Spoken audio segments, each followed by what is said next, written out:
UI cinema ಹೆಂಗೈತಿ? ಇದಕ್ಕಿಂತ ಮುಂಚೆ ನೀವು ಬುದ್ಧಿವಂತರಾಗಿದ್ರೆ ಈ ವಿಡಿಯೋನ ಸ್ಕ್ರೋಲ್ ಮಾಡಿ, ದಡ್ಡರಾಗಿದ್ರೆ ಪೂರ್ತಿ ನೋಡಿ. ಶರಣ್ ರಿಯಲ್ ಕನ್ನಡ ಬಂದಿಗೆ ಇವತ್ತು ನಾನು ಕಾಲೇಜಿಗೆ ಬಂದಿದ್ದೆ. ನನ್ನ ಫ್ರೆಂಡ್ ಎಕ್ಸಾಮ್ ಫೀಸ್ ಕೊಟ್ಟಕ್ಕೆ ಟೆಕ್ನಿಕಲ್ ಪ್ರಾಬ್ಲಮ್ ಇತ್ತು. ಅದನ್ನೆಲ್ಲ ಬಗೆಹರಿಸ್ಕೊಂಡು ನಾವು ಗಾಡಿ ತಗೊಂಡು ಸೀದಾ ಬಂದಿದ್ದು ಕುಷ್ಟಗಿ ರೋಡ್ ದಾಗಿರೋ ಸಂಗಮ್ ಥಿಯೇಟರ್ಗೆ. ನಾನು ಪಿಕ್ಚರ್ಗಳನ್ನೆಲ್ಲ ಜಾಸ್ತಿ ನೋಡಂಗಿಲ್ಲ. ಲೈಫ್ ದಾಗ ಫಸ್ಟ್ ಟೈಮ್ ಥಿಯೇಟರ್ಗೆ ಬಂದು ಒಂದು ಸಿನಿಮಾ ನೋಡಕುಂತೀನಿ. ಆ ಸಿನಿಮಾನೇ ನೀನು ನಾನು ಅಂದ್ರೆ UI. 3 ಟಿಕೆಟ್ ತಗೊಂಡು ಮೇಲ್ಗಡೆ ಹೋದ್ವಿ. ನಾವು ಬರಷ್ಟಿಗಾಗ್ಲೇ ಮೂವಿ ಸ್ಟಾರ್ಟ್ ಆಗ್ಬಿಟ್ಟಿತ್ತು. ಸೀದಾ ಒಳಗೋಗಿ 3 ಸೀಟಿನ ಮ್ಯಾಗ ಬಂದೋಬಸ್ತ್ ಕುಂತ್ಕೊಂಡು ಮೂವಿ ನೋಡಕುಂತ್ವಿ.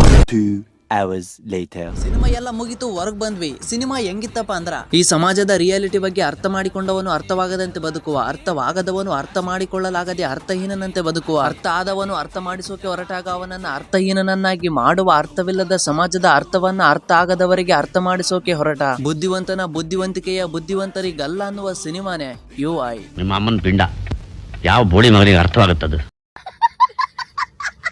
ಸುಮ್ನೆ ಹೇಳಿಲ್ಲ ಗುರು, ಉಪೇಂದ್ರ ಅವ್ರನ್ನ ರಿಯಲ್ ಸ್ಟಾರ್ ಬುದ್ಧಿವಂತ ಅಂತ. ಹಂಗೆ ನಮಗ ವರ್ಕ್ ಕಾಣೋ